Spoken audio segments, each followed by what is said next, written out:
సంతానలేమితో బాధపడుతున్నారా? 899 రూపాయలకే fertility assessment package. వివరాలకి సంప్రదించండి. నమస్కారం అమ్మగారు.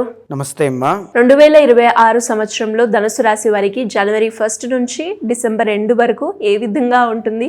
వ్యాపార పరంగా కావచ్చు, విద్య పరంగా, సంతాన పరంగా, వివాహ పరంగా ఎలా ఉంటుంది? ఎన్ని గ్రహాలు వారికి ఈ సంవత్సరంలో అనుకూలిస్తున్నాయి? ఏ నెలలో వీరికి రాజయోగం పట్టే అవకాశం ఉందంటారు? తప్పకుండా అండి. ధనుస్సు రాశి వాళ్ళకి మనం చూస్తే కనుక ఈ సంవత్సరం వీళ్ళకి ఎలా ఉండబోతోంది? సో నన్ను అడిగితే ధనుస్సు రాశి వాళ్ళకి మంచి రాజయోగము అనేటువంటిది ఈ సంవత్సరంలో వీళ్ళు చూడబోతున్నారు. శుభకార్యాలు, శుభము, ఆర్థిక అభివృద్ధి కనబడుతోందండి. టెక్నికల్గా మనం డీటెయిల్గా మాట్లాడుకుంటే జనవరి 1వ తారీఖు దగ్గర నుంచి డిసెంబర్ 31 వరకు లెక్క కాబట్టి మొదటి 6 నెలలు కూడా జనవరి 1వ తారీఖు నుంచి జూన్ 1వ తారీఖు దాకా గురువు అనేటువంటి ఆయన 7వ స్థానమైనటువంటి మిథున రాశిలో సంచారం చేయడము, జూన్ 1వ తారీఖు దగ్గర నుంచి అక్టోబర్ 31వ తారీఖు దాకా కర్కాటక రాశి అయినటువంటి 8వ స్థానంలో సంచారం చేయడము, తదుపరి అక్టోబర్ 31 తర్వాత నుంచి డిసెంబర్ ఎండ్ వరకు కూడా భాగ్యస్థానమైనటువంటి సింహరాశిలో సంచారం చేయడం అనేటువంటి జరుగుతుందమ్మా. మొదటి 6 నెలలు మనం చూస్తే కనుక 7వ స్థానంలో గురుడు సంచారం చేస్తారు మిథున రాశిలో. గురుడికి 4 దృష్టిలు ఉంటాయండి. 1, 5, 7, 9. ఇక్కడ గురు దృష్టి వీక్షణ కూడా మనం చూసుకుని ముందుకు వెళ్తే సో ఇక్కడ గురుబలము అనేటువంటిది పెరగడం వల్ల ధనుస్సు రాశి వాళ్ళకి స్టార్టింగే అంటే ప్రారంభంలోనే, సంవత్సరం ప్రారంభంలోనే విపరీతమైన ధనలాభం కలిగే అవకాశాలు చాలా బాగుంటాయండి. తర్వాత పెద్ద పెద్ద వాళ్ళతో పరిచయాలు అనేటువంటివి పెరగడం కానీ, మంచి ఆరోగ్యము అనేటువంటిది ఉండడం కానీ, కుటుంబంలో గౌరవ మర్యాదలు అనేటువంటివి పెరగడం కానీ, వ్యాపారంలో అభివృద్ధి అనేటువంటిది చూడడం కానీ, శుభకార్యాలు అనేటువంటివి జరగడం కానీ, 7వ స్థానము కాబట్టి వివాహ ప్రయత్నాలన్నీ కూడా అనుకూలిస్తాయి. తప్పకుండా సంతాన విషయంలో కూడా శుభవార్తలు వినేటువంటి యోగము ఈ 6 నెలలు కూడా చాలా బాగుంటుందండి. ఏదేని విషయంలో మీరు ప్రయత్నం చేస్తున్నా ధనుస్సు రాశి వాళ్ళు జనవరి 1వ తారీఖు తర్వాత నుంచి మీకు చాలా అద్భుతమైనటువంటి శుభ ఫలితాలు కలుగుతాయండి. అయితే ముఖ్యంగా ఆ తరువాత జూన్ 1 దగ్గర నుంచి అక్టోబర్ 31 దాకా మనం చూస్తే గురుడు మళ్ళా ట్రాన్సిట్ అయ్యి అష్టమము అయినటువంటి కర్కాటక రాశిలోకి ప్రవేశిస్తారు. దీని మూలకంగా ఏం జరుగుతుంది? ధన నష్టము అనేటువంటిది జరిగే అవకాశాలు ఎక్కువగా ఉంటాయి. వృధా ప్రయాణాలు అన్నమాట. అంటే ఏ అవసరం లేకుండా ఏదో ఒక ప్రయాణం వల్ల డబ్బులన్నీ కూడా బాగా ఖర్చు అవ్వడం కానీ ఇలాంటివి జరగడం, వృధా ఖర్చులు అనేటువంటివి జరుగుతూ ఉంటాయండి. ఆర్థికంగా ఇబ్బంది అనేటువంటిది, చిన్న చిన్న అవమానాలు అనేటువంటివి, ఆస్తి నష్టం జరిగేటువంటి అవకాశాలు ఈ గురుబలం తగ్గడం వల్ల ఆ పీరియడ్ ఆఫ్ టైంలో ఎక్కువగా చూసే అవకాశం ఉంటుందమ్మా. మళ్ళా తిరిగి నవంబర్ 1వ తారీఖు దగ్గర నుంచి డిసెంబర్ ఎండ్ వరకు కూడా గురుడు భాగ్యస్థానం అయినటువంటి సింహరాశిలోకి ప్రవేశించడం వల్ల విశేషమైనటువంటి ధనయోగం ఆ టైంలో పడుతుందండి. ఇక్కడ ఏంటి అంటే ధనుస్సు రాశి వాళ్ళకి మొదటి 6 నెలలు కూడా చాలా బాగుంటుంది. లాస్ట్ మళ్ళీ 2 మంత్స్ కూడా అద్భుతమైన రాజయోగం అండి. 1st and 4th లార్డ్ అయినటువంటి గురుడు 7మంలో యోగించడం, తదుపరి మళ్ళీ లాస్ట్ 2 మంత్స్లో కూడా 1st and 4th లార్డ్ అయినటువంటి గురుడు భాగ్యస్థానంలో యోగించడం అండి. అంటే విశేషమైన ధనయోగాన్ని ఇస్తారు. విపరీతంగా వాళ్ళ జీవితంలో ఎప్పుడూ చూడనంత సక్సెస్ అని, అదృష్టాన్ని కలగజేసేటువంటి అవకాశాలు ఎక్కువగా ఉంటాయమ్మా. పుణ్య కార్యాచరణాన్ని శాస్త్రం చెబుతోంది. ఆ టైంలో దైవ దర్శనాలు చేసుకోవడం, తీర్థయాత్రలకు వెళ్ళడం ఇలాంటివి అన్నమాట. వివాహము, సంతానం విషయంలో చెప్పనక్కర్లేదు. ఆ టైంలో ప్రయత్నం చేస్తే తప్పకుండా పూర్తవుతాయి అని చెప్పొచ్చు. శుభవార్తలు వినేటువంటి యోగం, శుభయోగం, దాన ధర్మాలు చేసేటువంటి యోగం ఆ టైంలో చాలా బాగా కనబడుతోంది. ఓవరాల్గా గురుణ్ణి మనం గమనిస్తే కనుక ఈ ఉన్నటువంటి సంవత్సరం మొత్తంలోనూ కూడా అద్భుతమైన రాజయోగాన్ని ప్రసాదిస్తూ ఉన్నారు. మీకు ఏ విషయంలో లోటు ఉన్నా సరే, ఉద్యోగం కానీ, ఆర్థికంగా కానీ, శుభకార్యాలు కానీ, వివాహము కానీ, సంతానము కానీ, అన్ని విషయాల్లోనూ శుభవార్త అయినటువంటి యోగమే ఎక్కువగా కనబడుతోందండి. మీ ప్రయత్నం లోపం లేకుండా, పర్సనల్ చాట్లో దోషాలు లేకుండా ముందుకు వెళ్ళండి. చాలా మంచి రిజల్ట్స్ అనేటువంటివి ఉంటాయి. అయితే శనిని కూడా మనం గమనిస్తే కనుక శని ఈ సంవత్సర కాలం అంతా కూడా 4వ స్థానంలో అంటే మీనరాశిలో సంచారం చేస్తూ ఉంటారమ్మా. దీన్ని ఏమంటాము అంటే అర్ధాష్టమ శని అంటాం.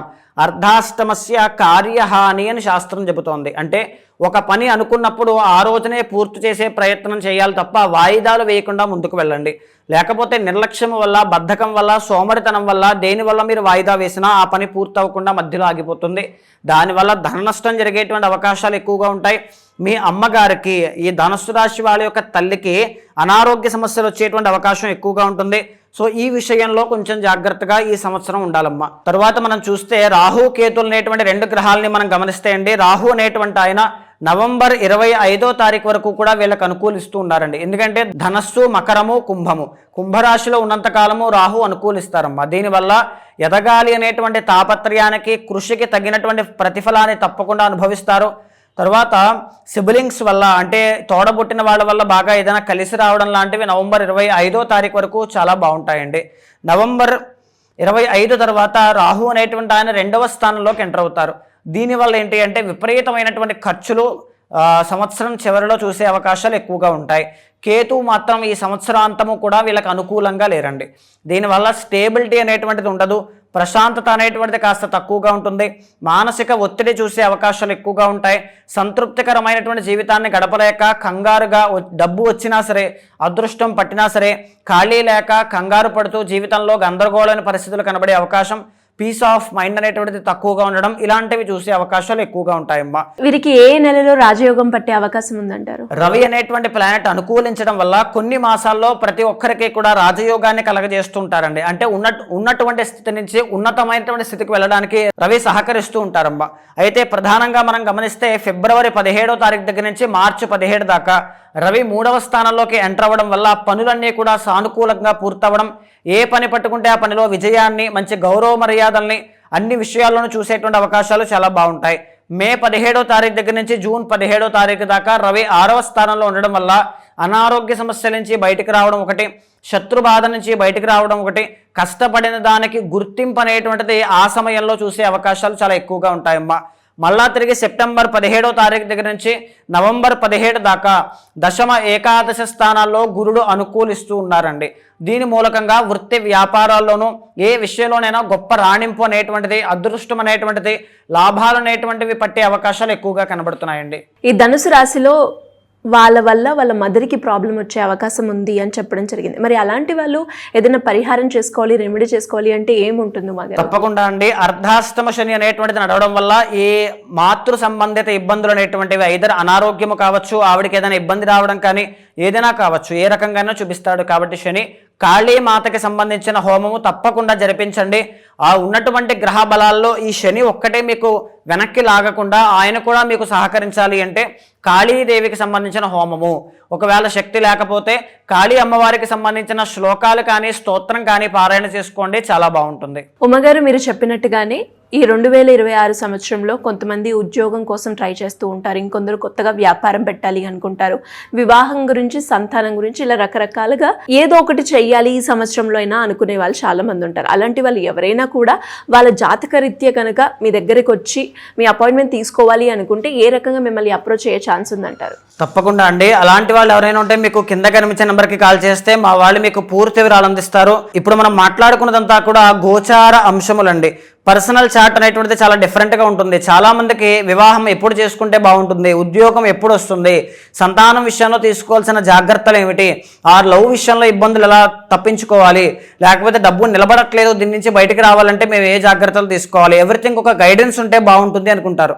అలాంటి వాళ్ళందరికీ కూడా మీ వెనకాల నేను ఉంటానండి. ఏ ప్రాబ్లం వచ్చినా, లెఫ్ట్ ఆర్ రైట్ సిచ్యువేషన్ ఎప్పుడు వచ్చినా మీ జీవితంలో మీ జాతకాన్ని చూసిన తర్వాత ఏదైనా దోషాలుంటే శాంతి పరిహారములు ఆచరింపజేసి భగవత్ అనుగ్రహం కలిగేలా చేస్తాను. థ్యాంక్ యూ మగారు, థ్యాంక్ యూ సో మచ్. నమస్తే అమ్మా.